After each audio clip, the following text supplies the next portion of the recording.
ওই দেখ বাবা কত বড় কাডল আনছে।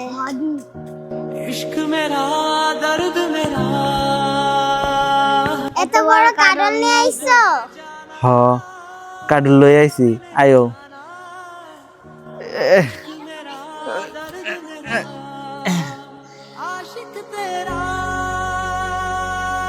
বাবা বাবা আজকে অনেক পেট ভরে কাডল খাবো। বাবা কাডুল খাইবা? এটা তো আঙ্গর কাডুল না, এটা হচ্ছে আমার মহাজনের কাডুল, বুঝছো? আমারে দিছে, বেচে দিতাম।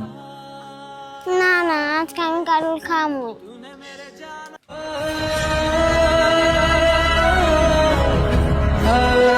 বাবা আমার যে সময় মহাজনে টিয়া দিব, সে সময় এই টিয়া দা তোমার লাগে একটা কাডুল লই আম। হ্যাঁ, মহাজনরে কইয়া মহাজনরে কিছু টিয়া দিয়া আর মহাজনের কাডুল লই আম তোমার লাগে। কি কও বাবা? হ্যাঁ না না আমি বড় কাডল খাবো, অন্য কাডল খাবো না।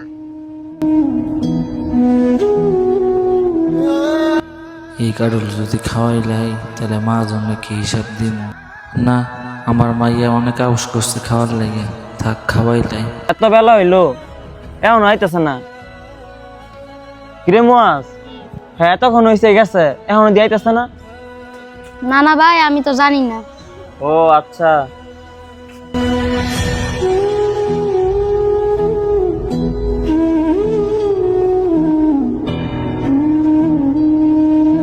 কিরে কাডল বেচতে এত দেরি হয়? দে কাডলের টিয়াটা দে।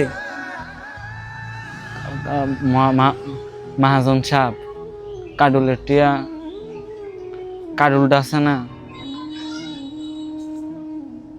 কাডুলটা মহাজন সাহেব, কাডুলটা আমার জীবুতে খায়া লাইছে, বুঝছেন? কি কস? আমার কাডল তোর জীবতে খাইয়া লাইছে? টিয়া দে, তাড়াতাড়ি টিয়া দে।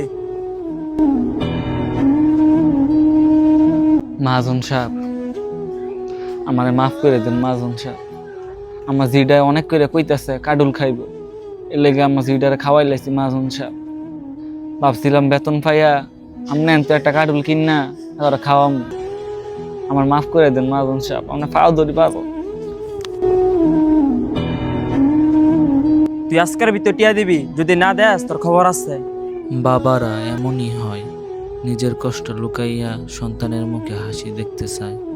নিজের সন্তানের হাসির জন্য বাবারা অনেক সময় নিজের সুখ, নিজের সব কিছু বিসর্জন দিয়ে দেয়। তাই কই, মা বাবার ভালোবাসা বুঝেন, কারণ পৃথিবীতে বাবা মায়ের মতো নিঃস্বার্থ মানুষ আর কেউ নাই।